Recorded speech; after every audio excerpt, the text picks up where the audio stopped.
Hello and welcome back to the Baddest Podcast. We are here with Tibo and Clint. Gentlemen, how are we? Doing excellent.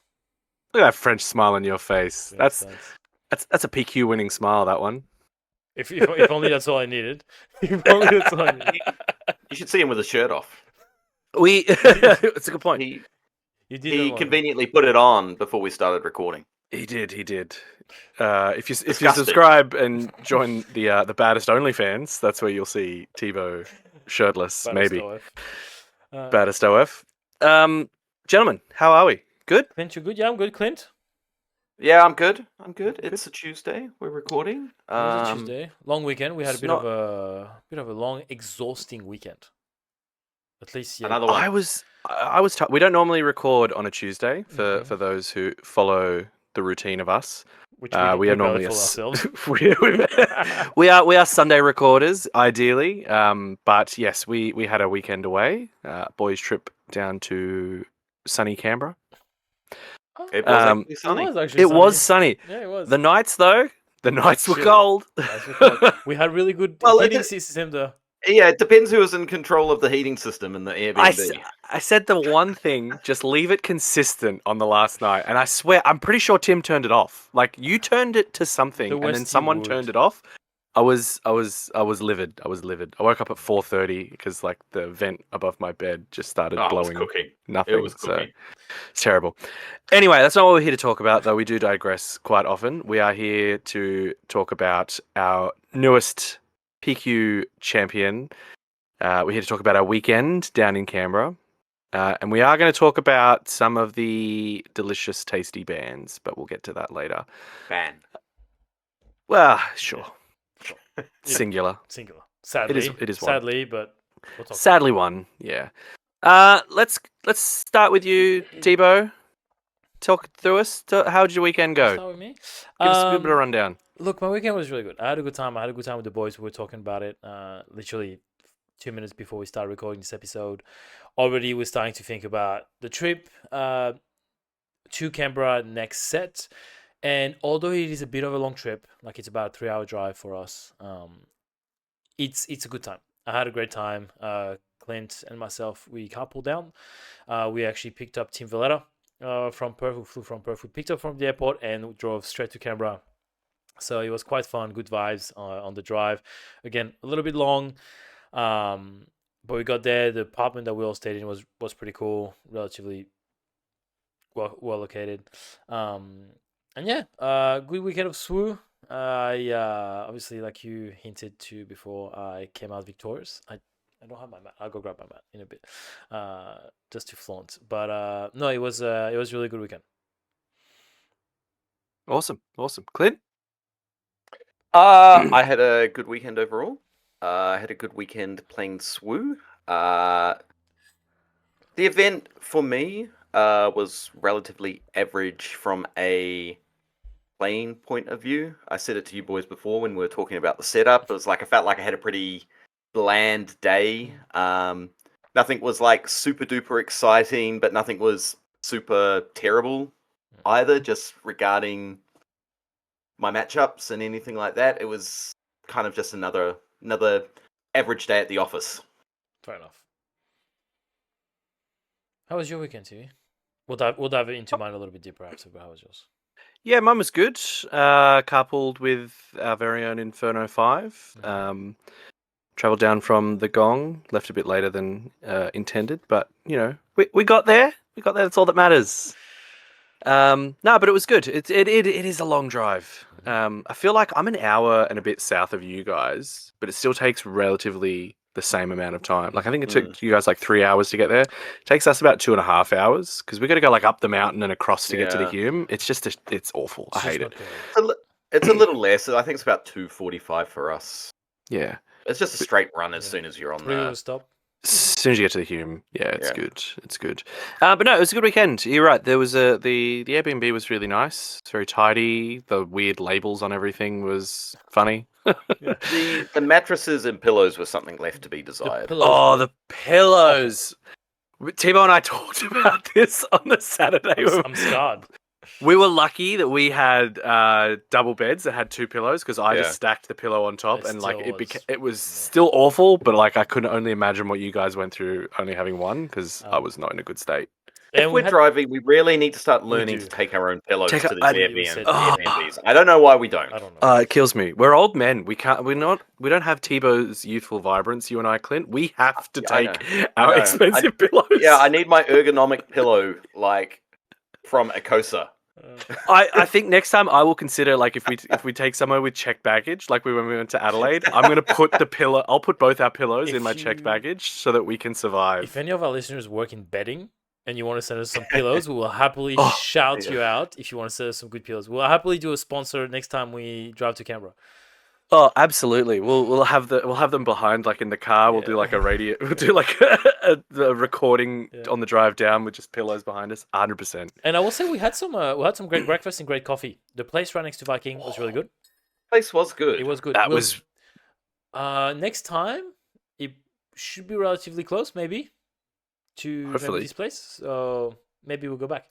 But speaking of things that were cool as well, and I think we'll talk a little bit about the PQ as well. The setup was really good. I just want to say, well done to Brad and Rob for the event that they put together down in at Vikings in South Canberra. It was really good. The venue choice was really good. I know it came with some decisions, but it yeah. go ahead.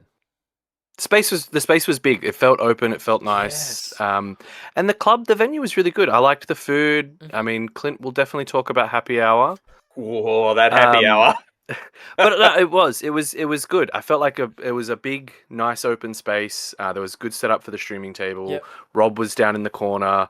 It's the same sort of stuff that we've seen at our events that we've streamed, where when you get to the top cut, there's just so much less people that Yep.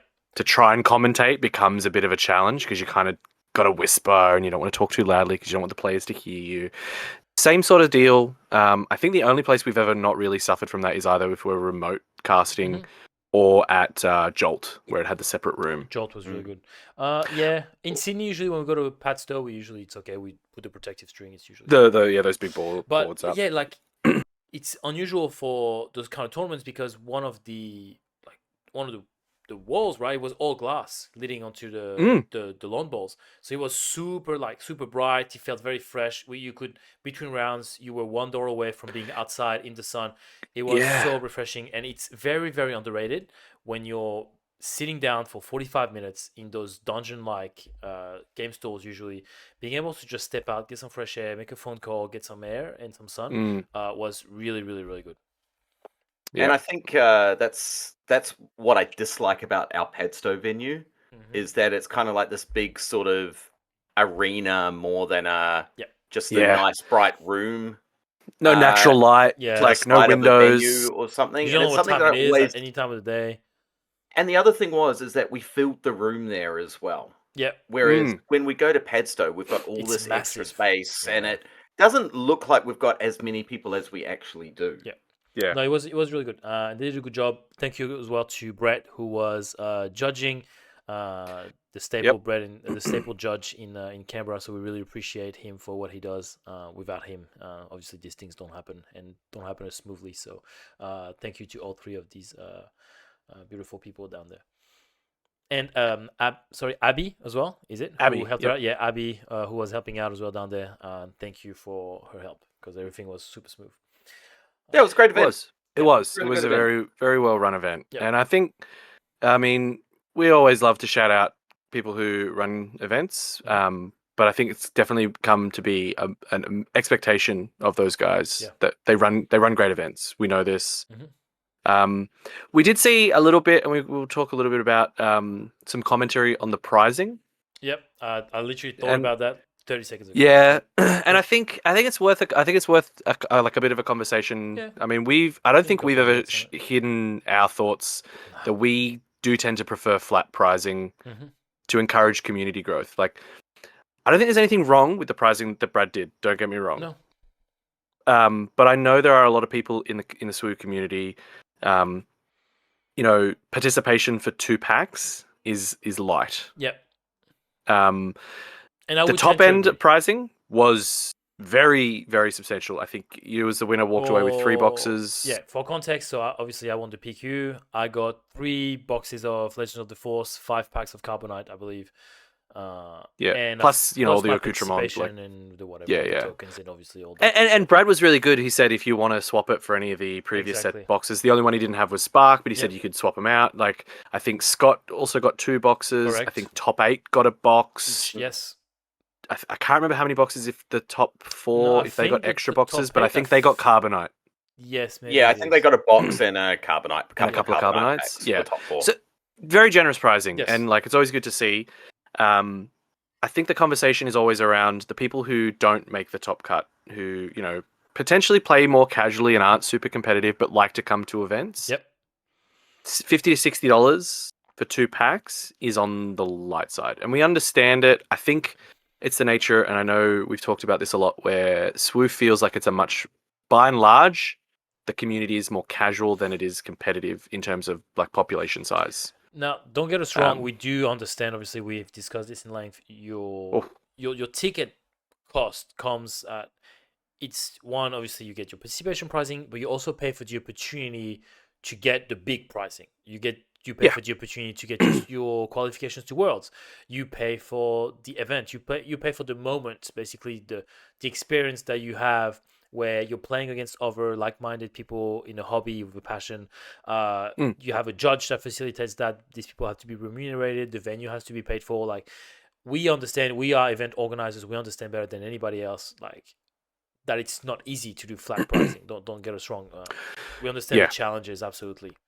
And we've taken a hit on a couple of our events where, in order to get the flat pricing, it's come out of our pockets. And not to say that event organizers should do it, but I think it's worth, if you're considering or you have feelings about that, it's worth talking to tournament organizers about that. And again, we want to stress, we're not saying, Brad, his pricing should have been different, because I don't think you can't have flat pricing for everyone. That's good, and good top end pricing, and make everybody happy. Because in that instance, like, people that were at the top obviously were happy, but people in participation weren't. If it was the way around, if you give 5 packs for participation, but the winner of the PQ maybe only has 1 box, maybe they would feel some type of way about it. It's about balance, because you also want to grow the community and you want to draw in those competitive players. So you have to make the EV of an event be worth something. Like 5 Carbonite packs and 3 boxes. It's a couple $100 worth of pricing. Comparatively, Clint was saying, I believe, for being finalist at LA, did you get half a box? You said. Yeah, I think I got about 12 packs. Yeah, he got about 12 packs, right? Scotty, for being finalist, got 2 boxes. And again, like Scotty and I were saying, we'd be happy to give away a box each. Like, I don't need 3 boxes of Legend of the Force, realistically. And just spread it out. That's exactly the thing. Like, I look at that and go, and I see people's arguments for and against it, and I'm like, I don't really need 3 boxes. And the other thing is I'm not going to be able to move these 3 boxes as well. Like, I crack them, the return on, the ROI on it is going to be very, very low. You cracked a little bit over the weekend. Let's not talk about that. So I don't need the 3 boxes. The Carbonite packs, I'll take the Carbonite packs any day of the week. Like, if you want to give me like 6 Carbonite packs over 3 booster boxes, I would choose those any day of the week. The other thing I wanted to bring up, just tailing on your point about your ticket cost includes like the venue hire, paying the judges, etc. like that. I used this example the other day, and I didn't put it in the Discord, but it was just when we were talking about it, is if you were to go to the movies, you're paying for the entertainment. You don't go in there and go, hey, where's the popcorn? Why do I have to pay for the popcorn or anything like that? Why is the popcorn not included in my ticket? Like, the participation pricing is a bonus as part of your ticket. Yes, it is used there to attract it. Like a movie ticket might go, hey, we want you to come to our movie and we'll give you a free soda and popcorn or something like that. Like, it's a bonus to what your ticket is the entertainment and your chance to participate. So it might pay to realize that as well, is that part of the event itself is the entertainment for you. Yeah. Just like you would pay for a movie ticket or a concert or something like that as well. And as far as like ticketing goes, like Brad is quite generous when it comes to Always. his ticketing pricing structure every I single agree. time. Like, They were cheap. we got early bird tickets, which help him organize how many people he's going to get to these events. So he puts it at a discount. Like we paid $50 for our ticket. Mhm. Other PQs are 65. And he or gave more. us, Right, he gave us ours a was. ticket to the Saturday and the Sunday. And Mm. yeah, exactly. Early birds Yes. got the additional ticket to the Sunday Onyx side event. The So garbage will do. like when you look at things like that, I think sometimes I do sometimes think it's a bit unreasonable for people. Like I know we But talk about also sometimes like, understand you the should get argument. absolutely. Some people say you should if you pay $50, you should get 5 packs. Not necessarily. If a store can do that, that's awesome. Like Yep. we've talked, Mega Games pricing is always really good, but they're not paying for a venue because Of it's course. just in their rent anyway. It's in-house. Like, we've had venue costs that Mhm. are exorbitant to have run events in Sydney. So, you can't please everyone, and I think it's all about finding balance. I don't think you're going to please everybody as No. long as you get something that's a decent and a well-run event. And I don't think anyone really had any issues overall with the event. I think it No. was great. And this is not to shit all over anyone who has a problem or is disappointed. It's just our point of view. Yeah, That's absolutely. all it is. And It's our opinion. It's our point of view. Yeah, and keep talking about Uh, them in our Discord. I know yeah. I've seen it in the SWU Discord. Like, it's worth having a conversation about because there are like store owners in our Discords, and they'll see course. this and they'll try and engage like with. Well, I don't like saying community leaders because it sounds wanky, but store owners do ask us our opinion on what we think, and Absolutely. engage in the conversation is worth it rather than just sort of sitting and seething and not engaging in the game. Yeah. But And look, I mean, I think we also have a different point of view as well because we are slightly more on the competitive side than the casual side. So the pricing stuff doesn't matter to us. And we're also not- degenerates who spend stupid amounts of money at the start of a set and get our sets. Oh wait, that's just me, isn't it? All right, yep, cool. All right, let's move on. Let's move on. Let's talk about some of the games. Let's talk some of the matchups. Clint, talk about some of the cool interactions you had, either Saturday or Sunday. Some fun plays you had. Look, I mean, I'll be pretty quick. I played. I went 3-2-1 on the day. Tell us about the one. Start with the one. So I was 3-2 going into round 6, knowing that I wasn't going to have any chance at making top 8. And I ended up matching up with our very own Tim Valletta, and we looked at each other and went happy hour, and we intentionally drew and went straight to the. He was also on 3-2. He was also on 3-2. He was on Quinlan Tarkingtown. I was on Sabine. Funnily enough, you guys finished literally right on top of one another. He was 8. Yeah, we did. We did actually. We finished right next to each other. So, look, I mean, we had a bit of a joke going in the Discord earlier, where I was like, "Oh, I could go 4-2" when Timmy was in the chat. Realistically, that one could have gone either way. Yeah, it's 50-50. But it would have been irrelevant to your. But it would have been irrelevant. I'd already had kind of an average day, so I started out round 1 versus Aiden, who was on his infamous Aiden Tarkingtown deck. That's true. Aiden Tarkingtown, man. You don't see a lot of it. It's really just him. The matchup was fine for me. I just got a little bit unlucky in game 3, where he kind of outvalued me on card draw, and I just couldn't keep up with the 1-for-1 removal that he had for me. So I lost the first round to Aiden, 1-2. Went into a Sabine mirror with 2-1. Yep. Yeah, 2-1 with someone from Melbourne, Tristan from Melbourne. Okay, they were fast games. I got lucky in those ones to win that. I drew my Rebel Assaults and Dark Sabers before he did. Oh, you played, played, I won it. I won initiative as well. I do remember you played Zach, the Palpatine from Top Yep. Right. Then I played Zach, Sydney him. local. He plays Palp Yellow. I love being a Palp player and sitting across from a Sorry, Sabine player. Sorry, Zach, you're a cool dude, but That was a free win for me, Yeah. unfortunately. Unfortunately for you. That was a quick 2-0 as well. Yeah. Then I Riley. went and Riley, another Sydney local. Yeah. You know, with the amount of tournaments we've been at together, I've never actually matched up into him before. I mean, you and I are still yet Um, to match up in a PQ. That's actually very true as well. I'm pretty sure.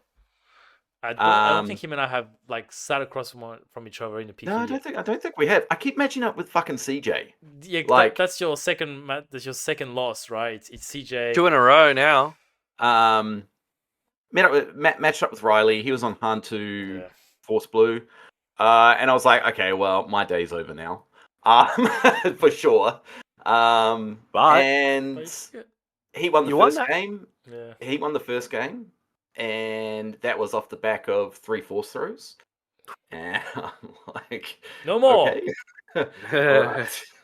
And then we went into games 2 and 3, and he just whiffed. Okay. He, It happens. I'd adjusted my deck this time round to go to put Chewies in exactly for the Chewies and Luke's actually for the Han matchup, based on the Adelaide finals where I just got obliterated.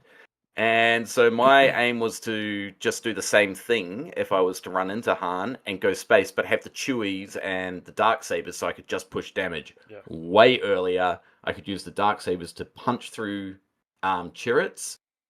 And he honestly could not deal with a turn 2 Chewbacca on a ship, and I just kept hitting him for 6, hitting him for 6, hitting him for 6. And by that draw stage, the force throw to deal with it, it's over. Yeah. That's why like this force throw ban is just gonna be off for this. And I did that. I did that in games 2 and 3, and and unfortunately, he just it happens. Like you can if you when and unfortunately, Han is a broken deck, but when it's forced to play fair, it is relatively a relatively easy matchup for Sabine. But when they just draw the nuts on you, that's you've got no chance. So anyway, won that one 2-1. Riley, great dude, man.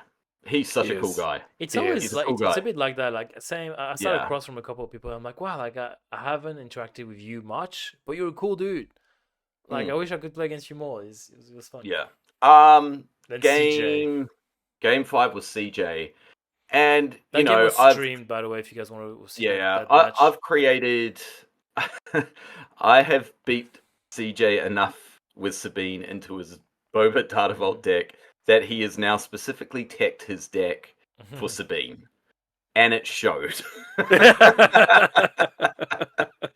It showed. Whatever tech cards he'd put in there, he managed to pull them out of his 60 card deck and use them against me. And those games weren't even close. I got smoked by CJ who had a decent day, finished 4-2, just shouting out a couple of the baddest boys who didn't make it top 8 as well, but who are not on the podcast right now. CJ finished 11th at 4-2, and Rhett right underneath at 12th with 4-2. So both of them just missing out on the top 8 just by 1. Yeah, so it was disappointing. It was disappointing matching up into CJ again.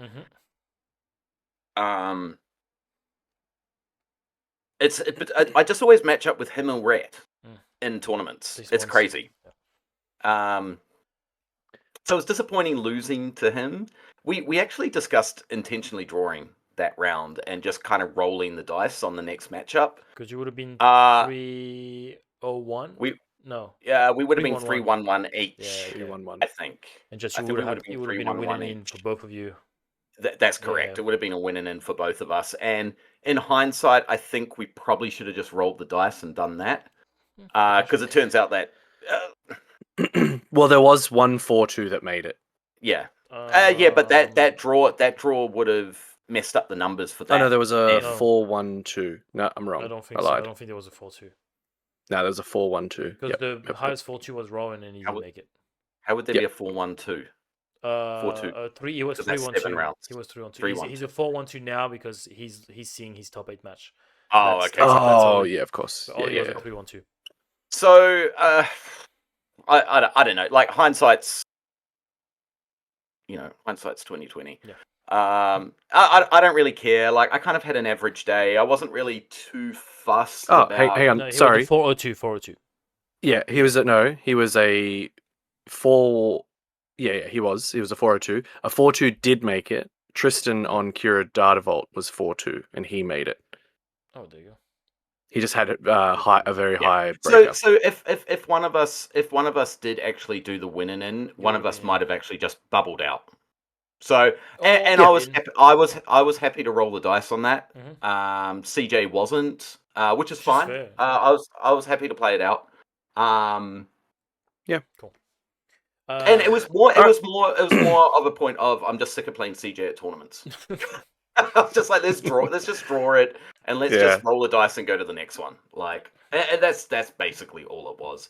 But no, he had his deck tech for me, and then again, round 6, Tim Valera and I matched up. We went to the bar, had Vinny's membership card, and there were like $4.90 Scoonies, like for happy hour, or like Bent-Spoke from Canberra. Bent-Spoke, It was I know. crazy. It was good. actually crazy.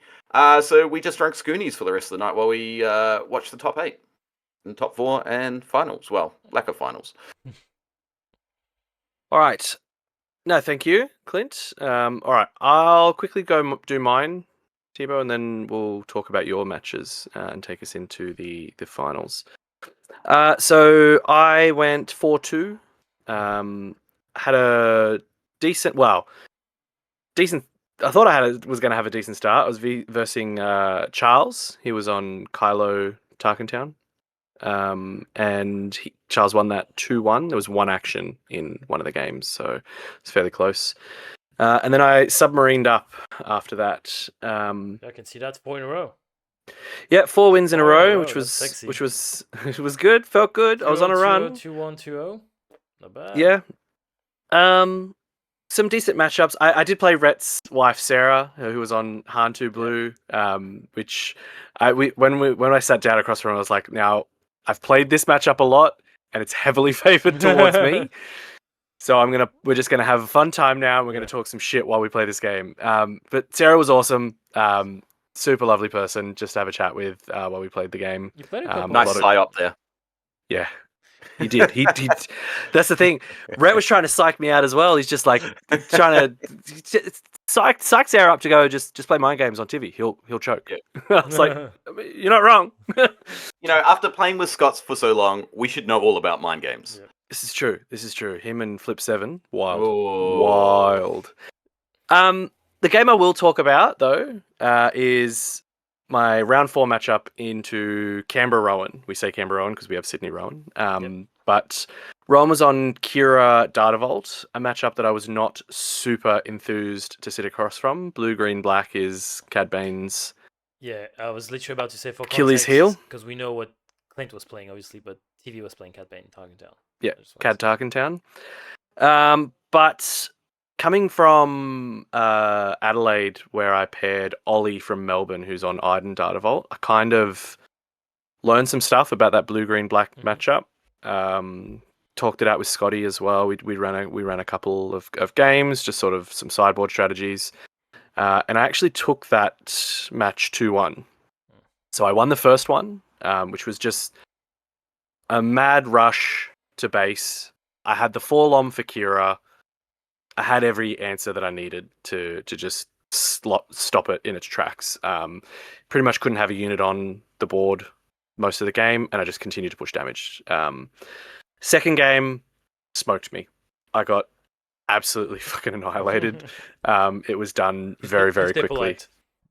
Yeah, just to balance it out. Like I could feel good for the first minute, but then I had to feel terrible. But the third game is where the sideboard strategy actually paid off, because in the second game I didn't actually draw any of my sideboard cards, which sucked. But it was a fun play that I quite enjoyed. Kira got a couple of swings on, and he had OB'd Kira. Yep. Now, Cad was full health and out on the board, was ready to swing in. And had a hot shot on him from the previous turn. I basically just had to swing in with Cad and kind of bait the Kira to either attack the Cad or hopefully hit base and put some damage on base, because I had only like 6 damage on base. He swung to base. I sneak attacked in a Ruthless Raider put the 2 on Kira. I couldn't do it first because I was just going to make Kira more powerful to punch me. Couldn't have that. Rowan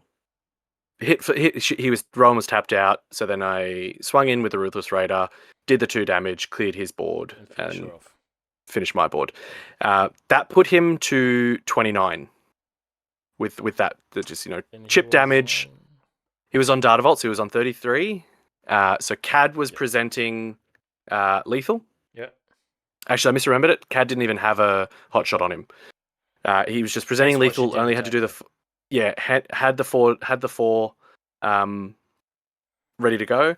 He played a Rival's Fall. I top decked a Planetary Bombardment, and his board was clear. Which we spoke about the night before was one of the sideboard options because we would. That was the sideboard option. The night of.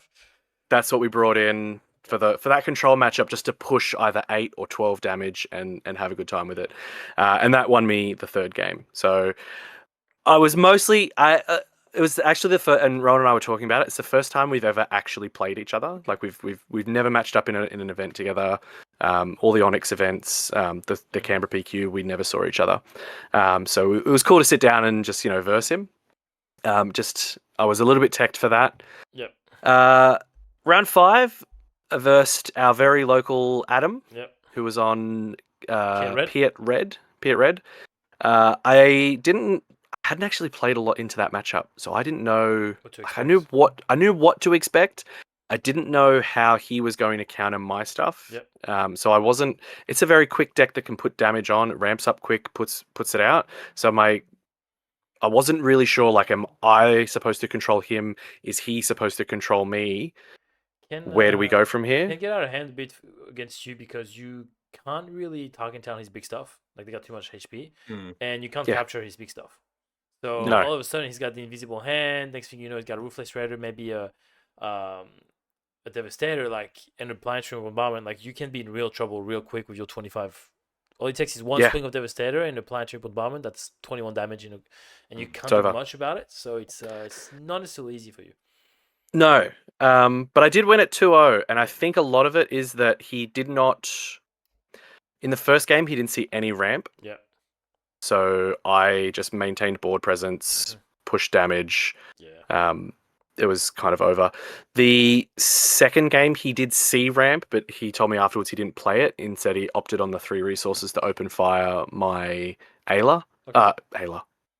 I keep doing that. Sing. Or a Sing. He said then he's like, I'm not sure if that was the right play. It probably wasn't. I don't think it was. As much as you haven't had practice into it, maybe he hasn't had much practice into Gad. I don't like that deck runs very minimal removal, and that open fire should be there to deal with much bigger threats than Aura Sing. Like Piet's a very linear deck. Like it wants to do one thing, but it does that one thing well. And if you trip over yourself or someone disrupts you, you're probably in for a bad time. Yeah, and I don't think I had the tools to disrupt. It just happened to work in my favor. Probably just a race between the both of you.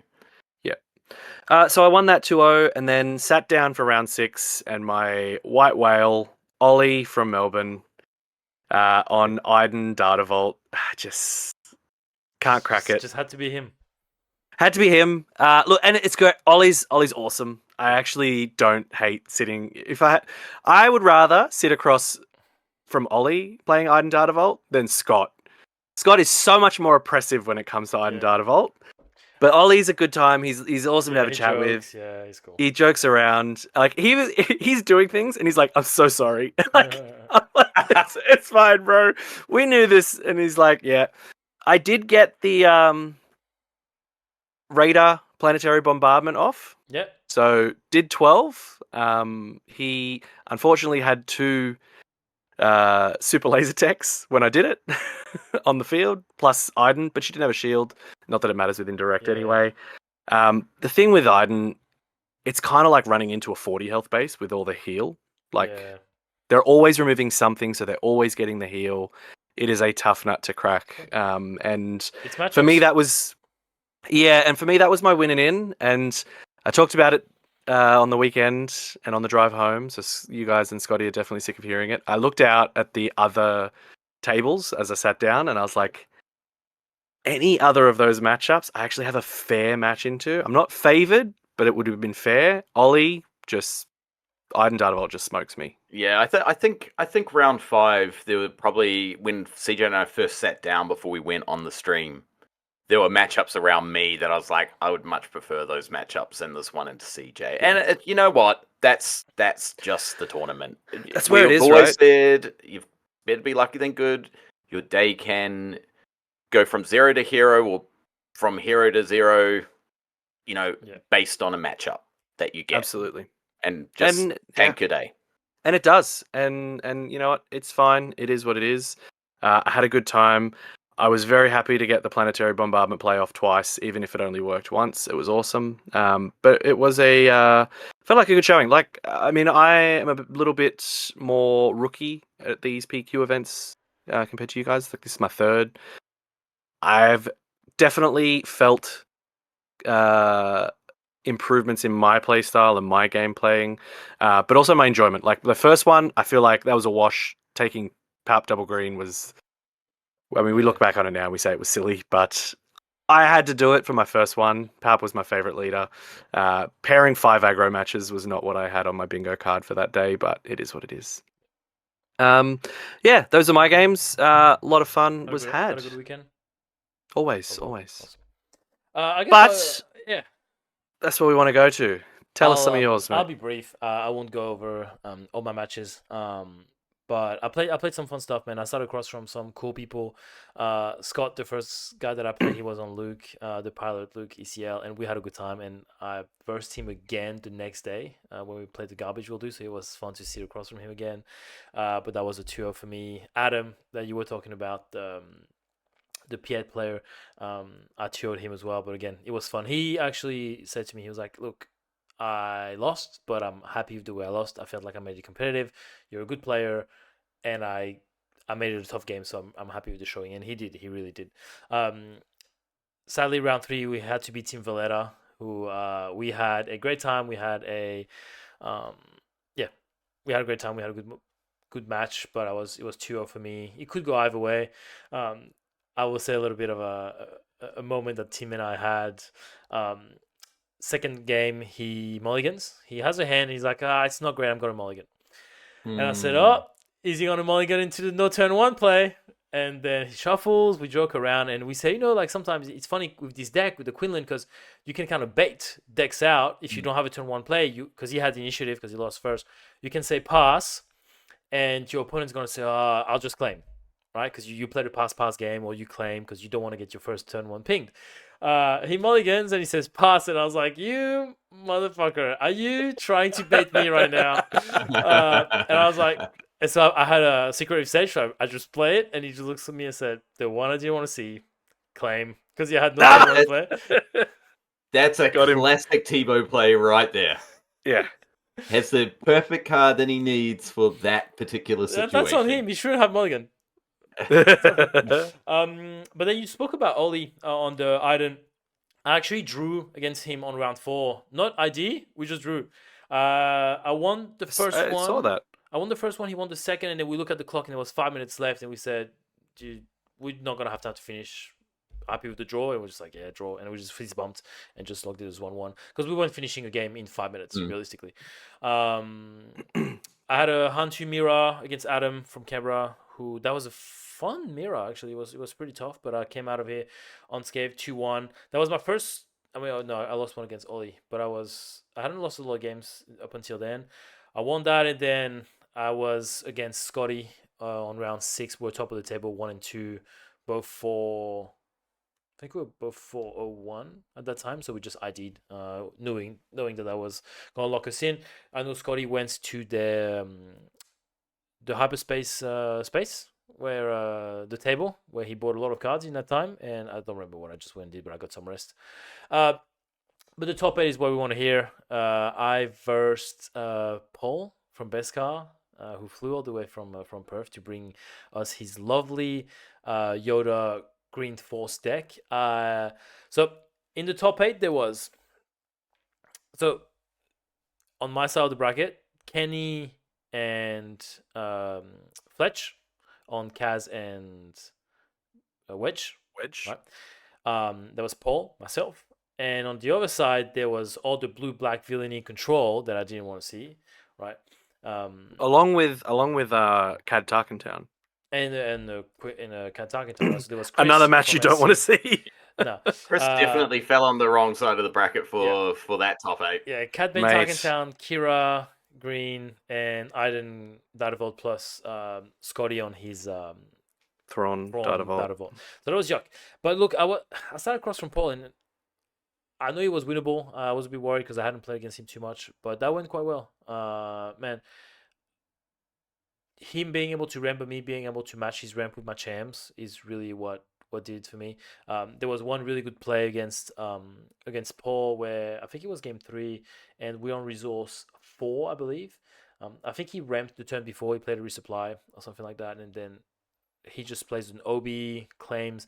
I play a force throw first, and then I tap my hand to pay 1 less to pay champ for 3.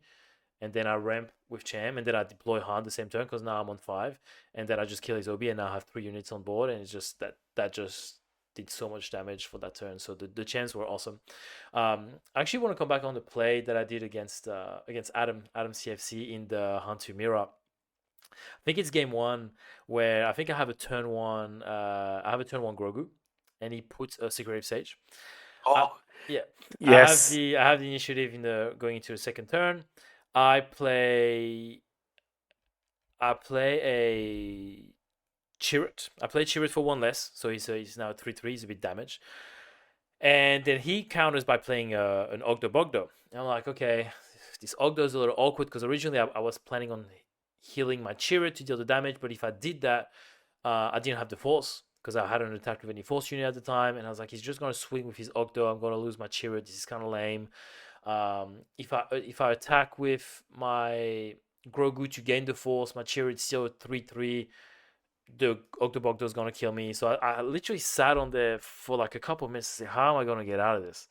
And I actually healed his Octobogdo and redirected the damage into the shield of the Secretive Sage. And so now he has this 5/5, which you can't attack. You can't re-damage it like as Han. Like you have basically no ability. And the Secretive Sage, which I think he ended up going into my Chirrut and killed itself. But at the time I felt so good. Like I don't think that's a play that I had ever done. And again, that's why cards is so good. It's just me coming up with that in the moment. I'm like, okay, that's actually a big brand play. And just doing that and seeing it work out because I ended up winning that game. That was pretty cool and pretty awesome. I'm glad you remembered that one. I wasn't sure what game it was in because I didn't see it, but that's awesome. That's cool. But top 4, then a little bit of a highlight play that you'll appreciate. I played Fletch on his Kaz Tarkentown. That was my first time playing against Fletch. He's the one who noticed it. He said, "Oh wow, it's the first time we sat across from one another actually," and I had such a good time, man. He was super genuine, super good vibes. We were joking the whole time. I had a great time. I got a lot of time for Fletch. Yeah, he's a good dude. Yeah. He is a really good dude. And we especially had a good time when in game 2. So he's a Kazuda, right? I think you had a good time. I don't know that he enjoyed this play. You know what? I think he did too. Just for the moment, it was fun.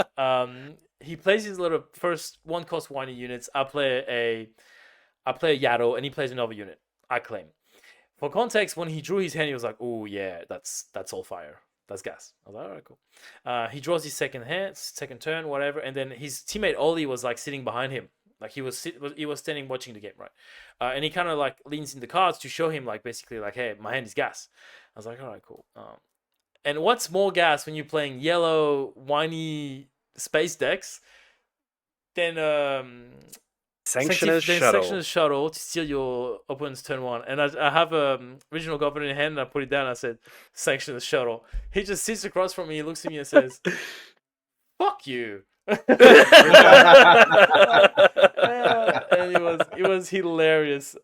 He ended up waylaying it and whatever. I think he wins that game, but just the moment was absolutely it was super wholesome, super fun. It was. I don't know, it was a good moments that you play cards. So that was cool. It was a good time. But yeah, it was. Look, my matches were fun, quick.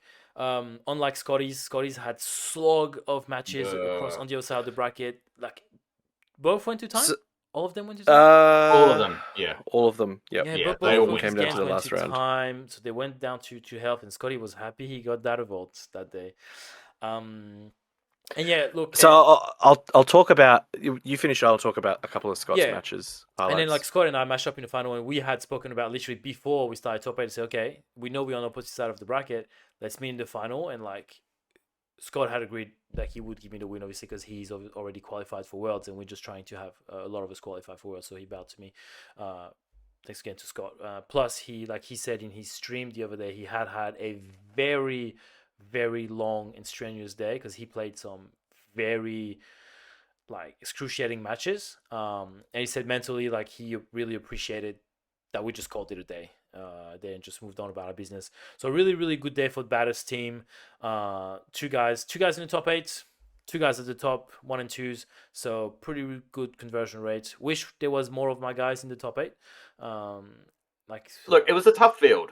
It- Saturday was a tough field. You're actually right. We were talking about it the whole day. It was one of the toughest PQs that we've had in Australia so far, with players from Sydney, Perth, Melbourne, Canberra, and yeah, just we're seeing more teams like forming themselves. Like obviously you have us, you have Scoop City. You and I were talking about the Benthers from Penrith. I think it's the Benthers. I think it's The Penrith Benthers. The Penrith Benthers. A few guys from Penrith who have made their own little team now. So it's exciting, man. More people, and the Onyx obviously. Onyx Squadron as well. So more people just having structured training and structured teams and moving as such.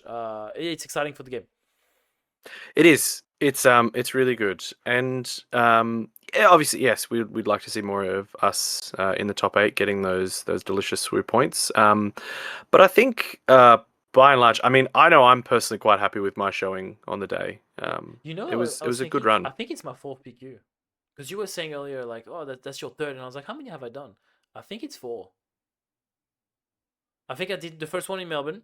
I did one in Twilight, that was Penrith. Did one last set and one this set. So you've caught up. Nice. You've caught up. Yes. No. It was a good weekend. A couple of cool highlights that I will talk about for Scotty's matchups, because I got to watch them in the finals, which you all know that I'm a big fan of the BBC. But some really good plays, like that only a guy like Scotty who locks into a deck. Like he's got thousands of reps on a lot of the decks that he plays. He's the Carabas master. Yeah. I remember the first time he showed me his Iden reps was like 1,800 games played on Carabas in his SWU stats. Like that's just crazy. But he knows, and the thing with getting that many games, I think he's become so much more like aware of what the other decks are trying to do. And I think when he sat down across from Ollie in the top 8, he was probably cheering a little bit. Like he knows what Iden Data Vault does. He knows how to counter that. And I don't know that Ollie knew what to expect from Tarkin Data Vault. Mm-hmm. And it's just a bunch of weenie little things. Data Vault. Huh? Thrawn And Data Data Vault. Thrawn Data Vault. Yeah. I said Tarkin, didn't I? Yeah. yeah. Thrawn 4 Data Vault. And he plays out his little Night Sisters and he claims the thing twice. He plays out Cobb Vanth and he does the thing twice. Yeah. Like It's nasty. You removing his stuff that Iden is supposed to be doing is just benefiting the Thrawn deck and just providing him so much more value. Oh yeah, go ahead, kill his stuff, and he's got Spark of Hope, and now he's just ramped and he has a now He's just trigger. ramped. There you go. Yeah, it's crazy. But it's the late game where obviously both those decks are kind of aiming to get towards to finish it off. And then they were kind of just tit for tat. I think in the first You had game. to talk about tits, huh? Oh Just yeah, can't sure. help yourself. Yeah. So Scotty, I think, went 2-1 in all of his rounds. And I think the thing he said about the one with Ollie was Ollie's main decked a Vigilance and a Restock. Mhm. So he was kind of ready for that mill game. But then Scotty would take the next 2 games. Clint and I were watching behind Scott. And I think there was one moment where Clint and I had to remove ourselves from the field because of how much we were giving away from how much Scott is just the top deck fucking master at this point, who just top decks everything he needs in every single situation. Like he's on 12 resources and he top decks 2 vigilances, Yeah. and it's just like, yeah, all right, cool. That's what you want to see. I'll Like, add something that's why we hate playing against him. to Scotty's journey on the weekend. He was saying that's the first time he's been undefeated in Swiss, which sounds crazy. But he was Yeah. saying, he said that's the first time he comes out of Swiss undefeated. So he's got a couple of draws, but he's 402. Just 2 IDs at the end. Two IDs at the end. Yeah. So look, I mean, he's you usually the dodge all submarine master. Yeah, you dodge He all is the a aggro submarine. matchups, and you have a good day. Yeah. It's what we say, like, right? It's better to be lucky than good, and sometimes that I mean, look, we're all good, but you need that luck as well to miss those matchups and to get favorable ones. Thrawn 4 Data Vault's not a free win for aggro either. Oh. Like it is with got a lot all of the counters. double Those with little all the weenie double things. defeats, yeah, it's Fucking Lothwolf? Lothwolfs. Pick Go that. fuck yourself with your Lothwolf, Scott. Yeah, Jesus Christ. it's a tough matchup. Yeah, Um, absolutely. But following this he did- win, go ahead. He did end it off with a timely intervention from the row Oh, and yeah. a devastator in hand, yeah, and two Ollie damage. had those. Ollie played he Inferno played the Claw? 4-1. No, he played the 4-1 ambush. He just Oh. played it out. He was just playing the units to try and get more push some value to push yeah. damage, and so Scott just ran over the top of it and took the Oh, win. you're talking about Ollie, because I remember him doing that against Yep. Tristan as well. Yeah, Yes, and he that was did. and we can talk a little bit just about the last game of that one, where we were watching the stream thinking, Tibo, you got to get ready to play some Kira Data Vault. Yeah. We were upstairs. We were There upstairs. was We a were minute like talking a minute about, to go in the game, I think. and so we were like, Tibo asks, like, sits across from you, Clint and I, and just goes, "What's the game plan?" And we're like, "Got to have the answer to Kira's flip turn. You need to be able to push 4 damage onto her. Bit of You need to hand target some hand hate. You need some force throws. Get rid of their hand. Constantly push chip damage. All that stuff." We were like running because Scott looked like he was going to lose that last game. To time, right? They were about to It was going to go to time, and he had more It was going to damage go to on base time. than He had more Tristan. damage on base. That's the first draw in the last game in a top cut is damage on base. And then we get down there and they're packing the 2 up. minutes it took us to get down there. And Scott's won. And Scott gets up of his chair, turns around, beelines me, and just comes and fist bump me and said, "Congrats, man." Like, congrats. I was like, "You just won." He didn't even care. He was like, he was just happy the day was over and that the baddest made it. But yeah, in 1 minute he just flipped the whole game on its head. I was like, "What? You won? What is this?" And so Tristan managed to heal all the damage off his base and got Scott to 9 damage. And so he's on Data Vault with 33 and 9 damage. If it doesn't matter. Yeah. Tristan wins that if it goes to time. Scott said he was waiting for Tristan to play a ground unit. Yeah. Which he did.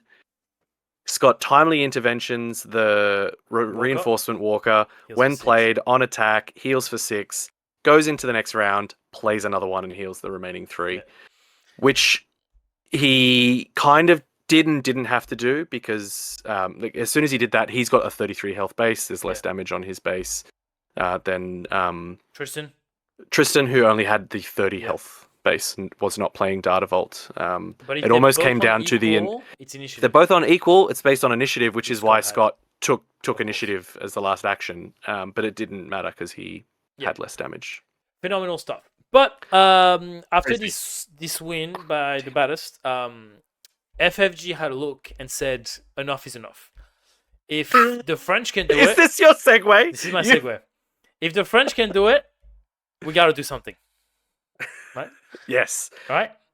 And here comes this little FFG stream led by Jack, which for us happened Tuesday morning very early, which I believe Clint Friend of the baddest fetch.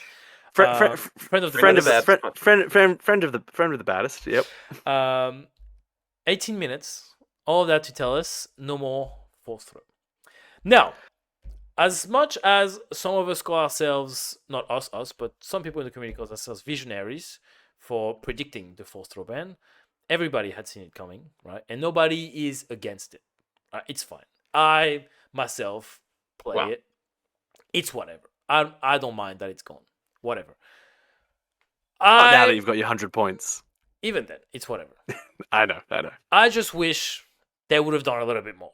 That's all I say. I was a bit disappointed this morning when I wake up to a text from Clint which says only force throw is banned. Bullshit. Opinion, gentlemen?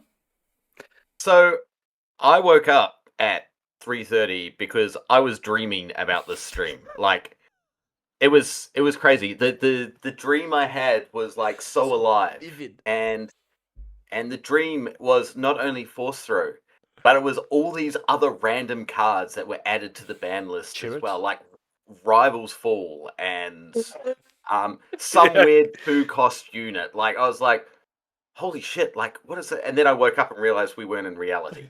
It's a true story. Thoughts though.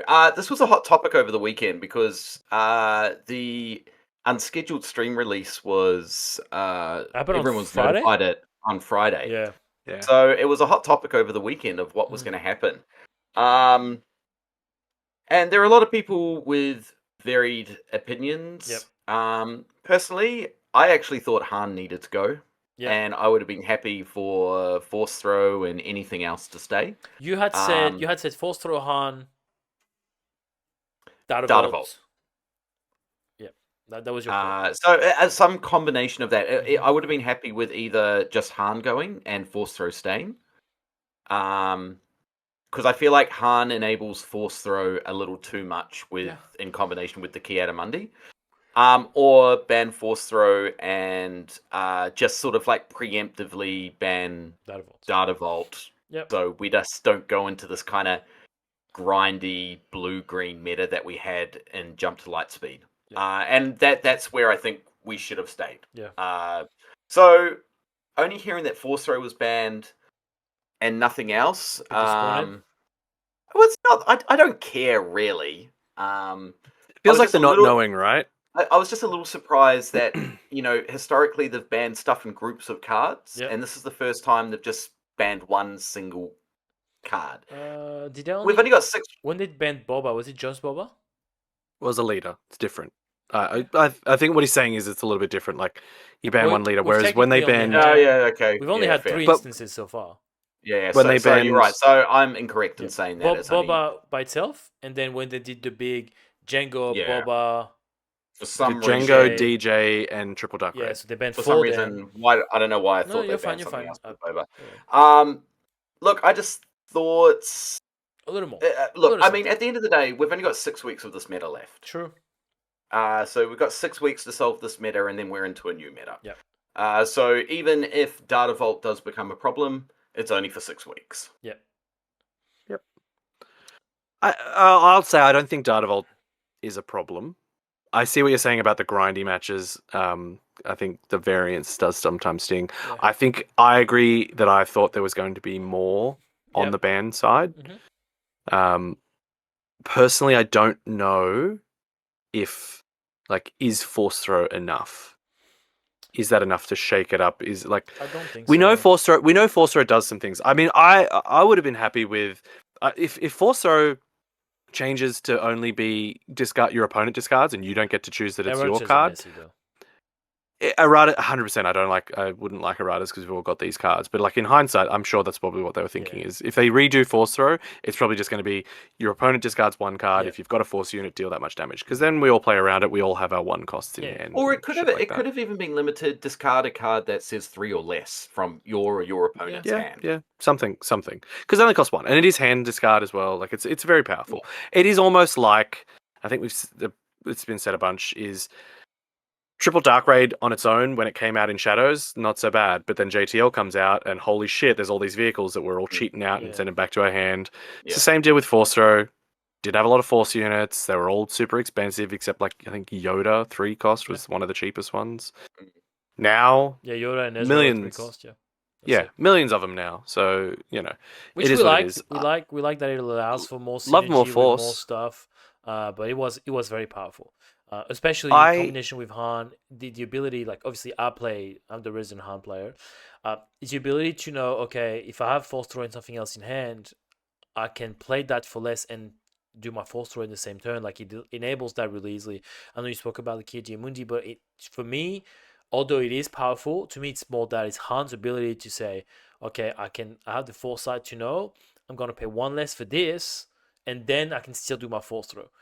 That's what's really powerful, because if you look at it with Yoda also has Kia Mundi, but it's just not as strong, because if I have the force throw in hand, I can pay 1 less for my cam, get my 2 cards, and I can still play my force throw right after, potentially throwing something that I have because I just drew the cost that I needed.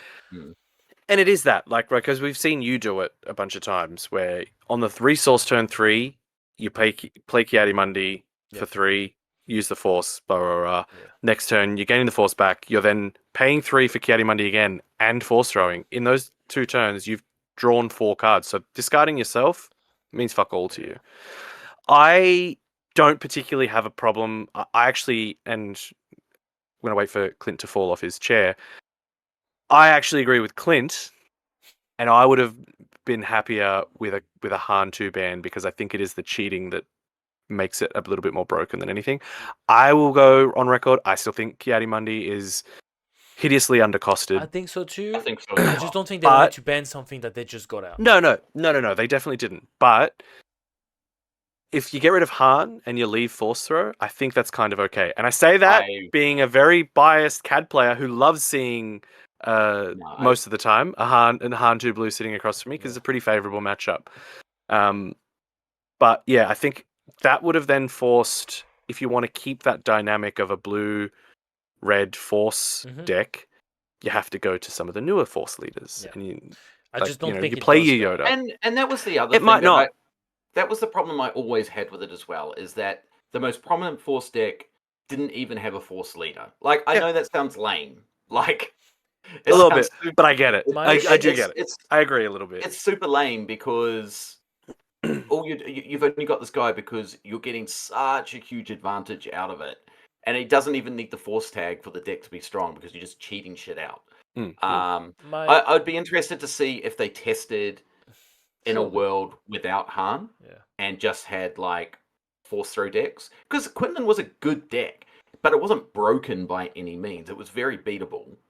It was strong, but it was beatable. Even with force throw, like when I'm playing CAD, I beat Ollie in Adelaide Ollie instead of Melbourne Ollie, who was on CAD Tarkin, who was on Quinlan Tarkentown. It's kind of a 50-50 matchup. Tibo, you and I played it a couple of times. I think you won. Yeah, you won 3, I won 2. Like that, and like most of it just came down to like who drew what they needed to. Yeah, and I mean that can come down to who drew force throw first as well. So I mean, I guess when you come full circle, force throw still kind of needed to go as well. My issue is Han would have been good to go. I think. Yeah, I don't think anything's wrong with Han going away. Because I think Han 2 will still be a strong deck. And I hope it is. But my issue with the current ban is that it doesn't do anything. Like, maybe Han gets played less. Maybe Anakin gets played less. I think Yoda gets played less. Right? I think Yoda's out for sure. Quinlan, like Yoda Red. Quinlan might be out, but we'll see. Think Yoda Green will probably see more play. My issue is we're not going to see more Ava. We're not going to see more Kenny. We're not going to see more New We're going to see more Han 1. We're going to see more Sabines. Like, Team Valletta, good example, Quinlan player, is like, oh, Quinlan's out, I'm going to play Sabine. You know what I mean? And so, to me, that's why I was like, oh, ECL and Target Town would have been nice, because then that shaves off a ton of decks. Cads are gone. Quinlan's are actually gone. I don't know. He would have really shaken up the meta. It would have been a big shake-up that people would have had to have addressed. This doesn't. This. I know a lot of people are saying that we're just going to see a return to the old JTL meta, and I think Jack said it in the stream. I think we're going to see a rise in Sabine for the next couple of weeks, and then potentially the meta is going to sort itself out, and it might be different. I'm not. I don't want us to, and I know we're not. I don't want us to quickly rush to. It's all just going to go back to normal, back to previous set. I don't think it will, because there is still some powerful shit in this set. That's just the standout powerful thing that kind of broke things, for lack of a better term. Yeah. I don't know what we'll see rise up. Smarter deck builders than us are going to play around with this for the next couple of weeks. We're going to see a big tournament. You guys are going across to Perth. Yeah. That's Sabine Central, so I imagine Sabine's probably going to have a good showing there.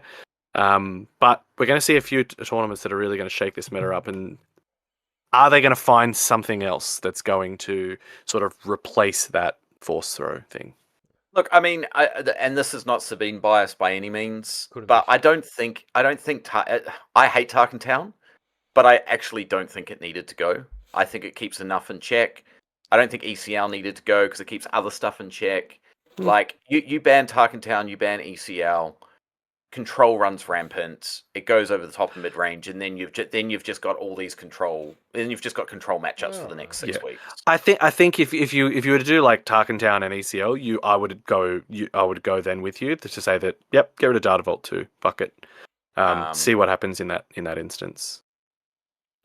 It's tough because it does keep stuff in check, which is the whole issue. Like it keeps you in check from playing all these overleaders that they're out, and we just don't really play them. But it also doesn't warp the meta like the meta was warping around force throw. Like you had to. I agree, absolutely agree. Yeah. But now that's what I'm saying about about like, gone, correct. it will again warp the meta, and that's the thing. It's like I don't think it'll reset it. It'll bring it back to something else for a little bit until it gets worked out. That's what I mean about like better deck builders than us will now go. It'll be people like Scott. It'll be people overseas. They don't like playing Sabine, so they're not going to just go into that. They're going to go, all right, well, what am I going to do to? What's in this that I can now fight that? Like we're probably going to see a rise in Boba Data Vault. I think we're going to see some control come back because Han 2 was playing fairly unfairly, shit English, into control decks. It was outdrawing control decks, and it's a mid-range deck. It shouldn't do that. It still kind of can do that, but to what effect now? Like a one-cost, throw a crate at me and get rid of my Avenger? Like shouldn't be able to do that. Interesting. I know Kietamundi is an aggression card, like it's in the aggression colors.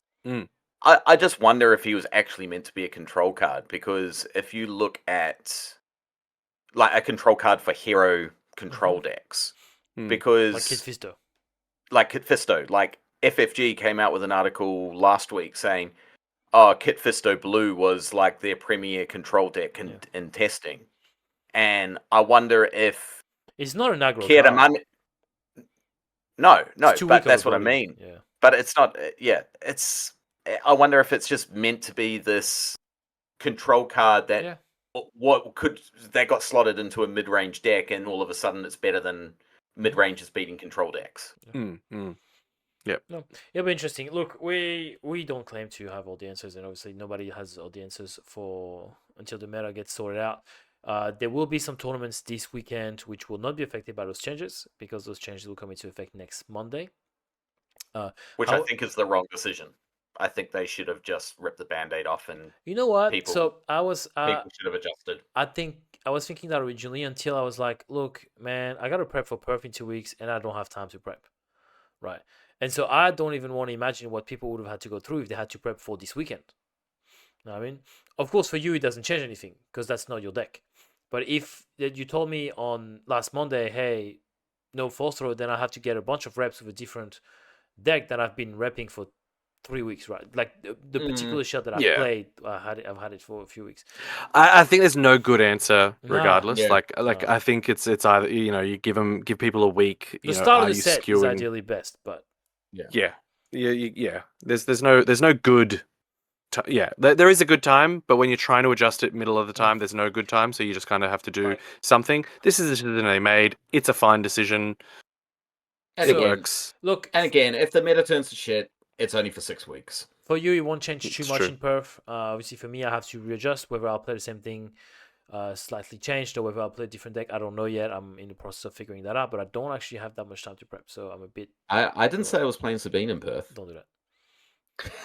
We're not playing this game, Clinton. No. I actually did say that from Tuesday I might be a blue-green player. Okay, well, I'm because we'll see. Look, and the only reason I say I'll believe it when I see it is Perth is going to be very hostile. Like we thought Canberra was hostile. I think Perth is going to be. It's a soft meta. Soft. Oh, that's right. It's soft meta. Look. Anyway, guys, that was any last final words? No. Before we wrap great this one weekend. up? I'm looking forward to next one. Lando showcase. You did win a Lando Let- showcase. I want You a Lando did. showcase on Actually, the I will use weekend. this to make an announcement. We got some of those judge cards, you and I, TV. we did. I got the Kia Dimundi. Well, I technically got Jisoka originally, and Beskar Paul stole it from me using his puppy eyes. So I traded it for the Kia Dimundi that he had. But if any of you are looking to move some of these judge cards, hit us up, because TV and myself will do the pleasure of taking them off you, especially me. I don't know about you, TV, but I definitely would. I'm always keen. I mean, I'm more keen to finish off this bloody prestige set. Yes. At the moment, it's becoming I'm more go- and I'm more gonna, difficult. I'm gonna start putting our list in the description of the videos. Yeah. Speaking of, as we end this one up, please remember to subscribe to the Baddest channel. We like seeing the subscriber numbers go up. We want to continue to deliver this podcast, the Baddest podcast, as well as some of the Baddest streams. So our next event will be Beskar PQ, Beskar team event on the Saturday, which we will be Which is for streaming the kids. It's for the kids. It's a charity on event. Saturday, which you and I have to figure out what we are doing, Clint, in terms of team. You won't be playing Han. Well, you might be playing Han. No. He's going to play CAD. He's going to play CAD. He's going to play CAD. It's going to happen. If you have some ideas. But yes, that is the plan. So I will jump in and do some commentary through the team event as the day permits me. And I will be online doing the PQ with various guests who we will work out who's going to help in on the day. Last thing for me, you guys may have seen some name changes across the channel, Discord, and all that recently. We're just trying to keep the big mouse happy. So yeah, it'll be baddest, a lot more baddest. We're the baddest than what we previously used to be. So yeah, just don't be surprised by the name changes. We'll keep implementing that more and more. Yeah, just for that reason. We will say there was no formal request. It's all amicable. We've just gone and done a change it's all amicable. to do the right thing. It's all above board. It's all good in the hood. Happy Jack. Definitely not for any perks that potentially might be coming. Oh, definitely not. But we'll see. Oh, I can't even say. Can I say it? No, we're not going to say the say thing. We're not going to say the thing that you were going to say. We are just going to sign off. Wish everyone I need to find a new tag. Then we will come up with a new outro. I'm rattled. I can see it. That's why I'm just pushing you through it. And we're going to go. But we're going to call it there. Good episode as always, gentlemen. Great weekend. Looking forward to more. And thank you very much. The baddest crew signing off. Au revoir. Don't forget to upload this to Spotify, Tibo. I'll do my best. Yes. Bye-bye.